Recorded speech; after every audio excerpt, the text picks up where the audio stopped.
तो स्टूडेंट्स आज हम लोग स्टार्ट करेंगे नेक्स्ट चैप्टर से, जो है हमारा features, problems and policies of agriculture. ठीक है, तो हमारे जो फीचर्स ऑफ इंडियन एग्रीकल्चर क्या है कि लो प्रोडक्टिविटी। ठीक है, जो हम कॉलोनियल एक्सप्लॉयटेशन के बाद हम निकले तो हमारा जो प्रोडक्शन था एग्रीकल्चर का वो बहुत ही लो था। दूसरा डिस्गाइज्ड अनएम्प्लॉयमेंट थी। डिस्गाइज्ड एम्प्लॉयमेंट क्या होती है? जब एक ही जगह पर, एक ही प्लॉट पर बहुत सारे लोग काम कर रहे हैं जिनकी ज़रूरत भी नहीं है, अगर उनको हटा दो तो आउटपुट पे कोई फ़र्क नहीं पड़ेगा। नेक्स्ट है आपका डिपेंडेंस ऑन रेनफॉल। बारिश अच्छी होती है तो फसल अच्छी हो रही है, बारिश नहीं होती तो फसल पूरी ख़राब हो जाती है। सब्सिस्टेंस फार्मिंग मतलब कि जिसकी ज़रूरत है सिर्फ वही प्रोडक्शन कर रहे हैं, सिर्फ सर्वाइवल के लिए प्रोडक्शन कर रहे हैं। ये सारे प्रॉब्लम्स, हमारे फीचर्स जो हैं, ये हमारे एग्रीकल्चर के थे। अब प्रॉब्लम्स क्या हैं इंडियन एग्रीकल्चर के?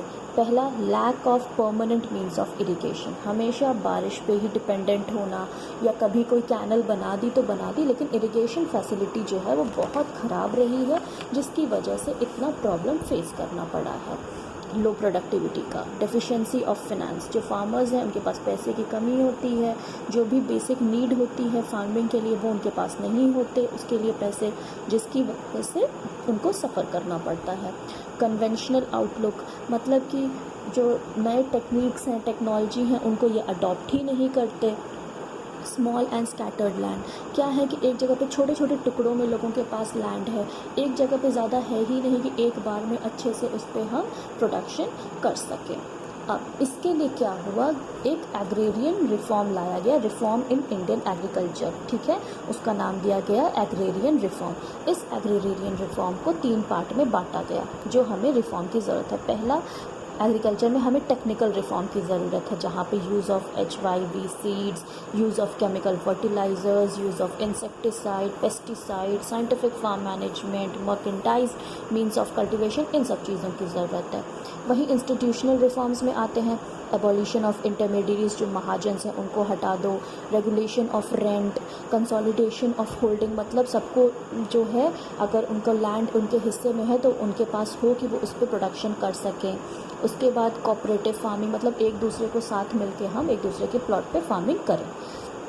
जनरल रिफॉर्म जैसे expansion of irrigation facility, provision of credit, regulated markets, price support policies, ये सब जो थे ये जनरल रिफॉर्म किए गए। तो मतलब ये 3 तरीके के जो रिफॉर्म किए गए ये इसीलिए किए गए कि जो प्रॉब्लम एग्रीकल्चर हमारा फेस कर रहा है उसको हम सही कर सकें। ठीक है, और इसकी वजह से क्या हुआ, जैसे हमारे टेक्निकल रिफॉर्म क्या क्या हुए, use of HY seeds, use of chemical fertilisers हुआ। इन सब की वजह से क्या हुआ, हमारा जो प्रोडक्शन था वो बढ़ने लगा, क्योंकि हम इतना ज़्यादा वहाँ पर उनको अटेंशन पे करने लगे एग्रीकल्चर को। अब एक हमारा अचीवमेंट ऑफ एग्रेरियन रिफॉर्म की वजह से, आपने एक वर्ड बहुत पहले से GK में पढ़ा होगा, ग्रीन रेवोल्यूशन। ये ग्रीन रेवोल्यूशन क्या हुआ, मतलब जब एग्रीकल्चर को बचाने के लिए एक रेवोल्यूशन बनाया गया, दैट इज़ ग्रीन रेवोल्यूशन, जो हमारा एग्रेरियन रिफॉर्म का रिज़ल्ट था। ठीक है, उसमें क्या हुआ, हमारी जो प्रोडक्टिविटी थी वो हमारी बढ़ने लगी। ठीक है, सब्सटेंशियल राइज इन एग्रीगेट मतलब एरिया अंडर कल्टीवेशन जो था वो बढ़ने लगा। Shift from subsistence farming to commercial farming, जो लोग सिर्फ पहले सर्वाइवल के लिए प्रोडक्शन करते थे अब वो कमर्शियल और कैश क्रॉप की खेती करने लगे। चेंज इन फार्मर्स आउटलुक, जो फार्मर्स थे वो भी सोचने लगे कि हमें भी अब अपने प्रॉफिट के लिए काम करना है। Self sufficiency to food grain production. ठीक है, फूड ग्रेन में उतना प्रोडक्ट प्रोड्यूस कर रहे हैं कि सबका काम भी हो जाए, और उसके बाद जो उनका ज़मीन बचती थी उस पर उन्होंने फिर कैश क्रॉप स्टार्ट कर दिया, जिसकी वजह से वो अपने आप को एक बेहतर स्थिति में ला सके, अपनी स्टैंडर्ड ऑफ लिविंग को बढ़ा सके।